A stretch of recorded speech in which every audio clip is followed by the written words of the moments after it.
ಕಾಂತಾರ ಒಂದು ಶ್ರೀಮಂತಿಕೆ ಇತಿಹಾಸ ಹೊಂದಿರುವ ಕರ್ನಾಟಕದ ಸಂಸ್ಕೃತಿ ತುಳುನಾಡ ಮಣ್ಣಿನ ಕತೆ. ಆದರೆ ಕಾಂತಾರ ಚಾಪ್ಟರ್ 1 ಕ್ಲೈಮ್ಯಾಕ್ಸ್ ಸೀನ್ನಲ್ಲಿ ಬರೋ ಚಾಮುಂಡಿ ದೈವಕ್ಕೆ ಬಾಲಿವುಡ್ ಆಕ್ಟರ್ ರಣವೀರ್ ಸಿಂಗ್ ಅಪಮಾನ ಮಾಡಿತು.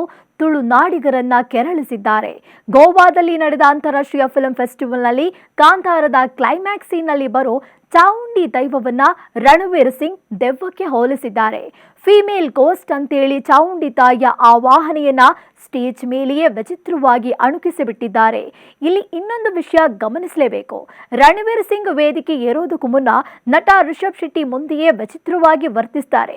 ಇದನ್ನ ಕಂಡು ರಿಷಬ್ ಈ ರೀತಿ ಮಾಡಬೇಡಿ ಅಂತ ಕೈ ಸನ್ನೆಯಲ್ಲೇ ಎಚ್ಚರಿಸ್ತಾರೆ. ಇಷ್ಟಾದ್ರೂ ವೇದಿಕೆ ಏರಿದ ನಟ ರಣವೀರ್ ಸಿಂಗ್ ಹುಚ್ಚಾಟ ಮೆರೆದಿದ್ದಾರೆ. ಆಗ ನಟ ರಿಷಬ್ ಶೆಟ್ಟಿಯು ಎಲ್ಲರ ಜೊತೆ ಸೇರಿ ನಕ್ಕಿದ್ದಾರೆ.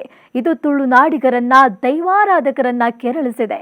ಇಷ್ಟೇ ಅಲ್ಲದೆ ಕೂಡಲೇ ರಣವೀರ್ ಸಿಂಗ್ ಕ್ಷಮೆ ಕೇಳಬೇಕು, ತುಳುನಾಡಿನ ಮಣ್ಣಿಗೆ ಶರಣಾಗಬೇಕು ಅಂತ ದೈವಾರಾಧಕರು ಒತ್ತಾಯಿಸಿದ್ದಾರೆ.